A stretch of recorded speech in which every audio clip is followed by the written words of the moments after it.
It's time for another Out of Bounds Rewind with Bo Bounds on ESPN 105.9, The Zone. And how wild is it, Lugs, that these two guys who I thought played well as true freshmen, considering the circumstances in our league, will not start and could possibly be playing a different position in a week and a half? Well, there's two things I take away from that. That they've not only been outperformed, which tells you a lot about their quarterback depth, because as you mentioned, both of those guys have started games and have looked good at times, particularly John Rhys Plumlee. But it also tells you that their quarterback room is strong. They've got good talent. They've got good depth.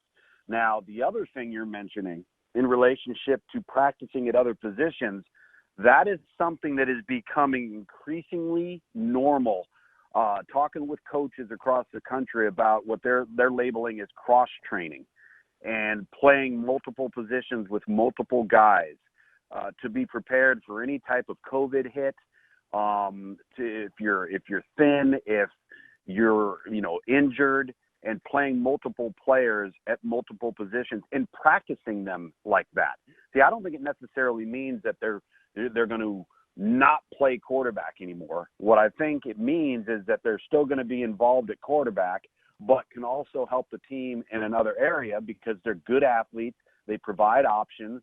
And again, they can cross-train at multiple positions. So just like we're seeing on defense where safeties are taking corner reps and corners are taking safety reps and outside linebackers are taking safety reps, you've got to prepare for these chess pieces that are moving all across the board as it relates to training. So I'm not surprised by that.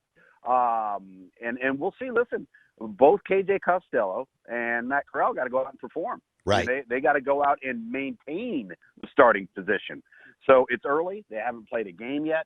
We saw this last week how a lot of teams looked like they hadn't been practicing for very long or didn't look like a very well-oiled machine, which I think could be expected. Some teams looked very, very good. So I think a lot of that depends on how you're preparing and how you're training in camp.